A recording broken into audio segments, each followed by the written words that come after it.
ഗ്യാസിൻ്റെ ഷോർട്ടേജ് കാരണം നമ്മുടെ പഴയ അടുപ്പൊക്കെ പൊടി തട്ടിയെടുത്തു. ഇന്നത്തെ കുക്കിംഗ് അതിലാവാം. നമ്മളിന്ന് മീൻകറിയാണ് കേട്ടോ ഉണ്ടാക്കാൻ പോകുന്നത്. അപ്പോൾ അതിന് വേണ്ടിയുള്ള ഇൻഗ്രീഡിയൻസ് എല്ലാം സെറ്റ് ചെയ്തുകൊണ്ടിരിക്കുകയാണ്. അതേ അമ്മാവൻ തേങ്ങ പൊതിച്ചു ചിരണ്ടി തന്നു. പിന്നെ ബാക്കി അതിനാവശ്യമുള്ള ചേരുവകളെല്ലാം സെറ്റാക്കിക്കൊണ്ടിരിക്കുകയാണ്. യൂഷ്വലി അടുപ്പ് എടുക്കുമ്പോൾ അച്ഛനും അമ്മയൊക്കെയാണ് അടുപ്പ് സെറ്റ് ചെയ്യാറ്. പക്ഷേ ഇന്ന് എന്നെയാണ് പിടിച്ചു നിർത്തിയേക്കുന്നത് ഇതൊക്കെ ചെയ്യാൻ വേണ്ടി. എന്താവോ എന്തോ.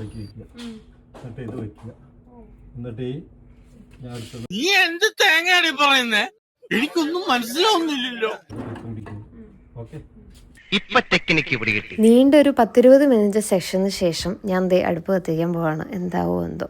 പക്ഷെ ഞാൻ വിചാരിച്ച പോലെ ആയില്ല. ഞാൻ വിചാരിച്ചു അതോ ഇങ്ങനെ കത്തിക്കാൻ നോക്കും കെട്ടുപോകുന്നു. അങ്ങനെയല്ലായിരുന്നു. ഫുൾ ഇൻസ്ട്രക്ഷൻ ഉള്ളതുകൊണ്ട് സെറ്റായിരുന്നു. ആദ്യം തന്നെ കത്തിച്ചു വെച്ചു, വിറക് വെച്ചു. പിന്നെ flame was there constantly. Meanwhile മീൻകറിയുടെ സാധനങ്ങളൊക്കെ അമ്മയും അമ്മമ്മയും അച്ഛനും കൂടെ റെഡിയാക്കിയിട്ടുണ്ട്. അപ്പം ഇനിയിപ്പം മീൻകറി ഉണ്ടാക്കാൻ പോകട്ടോ. ഞാൻ കഴിഞ്ഞ വീഡിയോയിൽ പറഞ്ഞ പോലെ നമ്മുടെ വീട്ടിൽ റോക്കറ്റ് അടുപ്പിലാണ് നമ്മൾ മീൻകറി വെക്കാൻ പോകുന്നത്.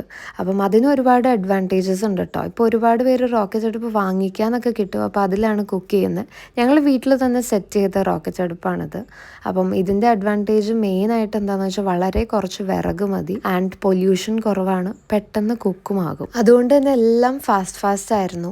നമ്മൾ ഗ്യാസിൽ വെച്ച് നോക്കുമ്പോൾ ഒരു കൺവീനിയൻസ് ഇല്ല എന്നുണ്ടെങ്കിലും നമ്മുടെ നോർമൽ അടുപ്പ് വെച്ച് നോക്കുമ്പോൾ റോക്കറ്റ് അടുപ്പ് എന്തുകൊണ്ടും നല്ല കൺവീനിയൻറ്റ് ആയിട്ടുള്ളൊരു ഓപ്ഷനാണ് കേട്ടോ. നമ്മൾ ഉണ്ടാക്കുന്നത് കേര മീൻ കറിയാണ് കേട്ടോ. ഞാനത് പറയാൻ വിട്ടുപോയി.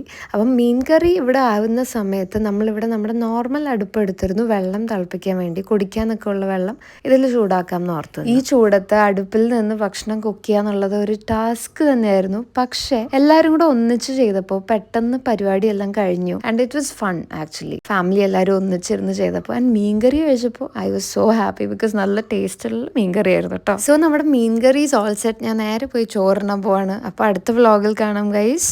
ബൈ.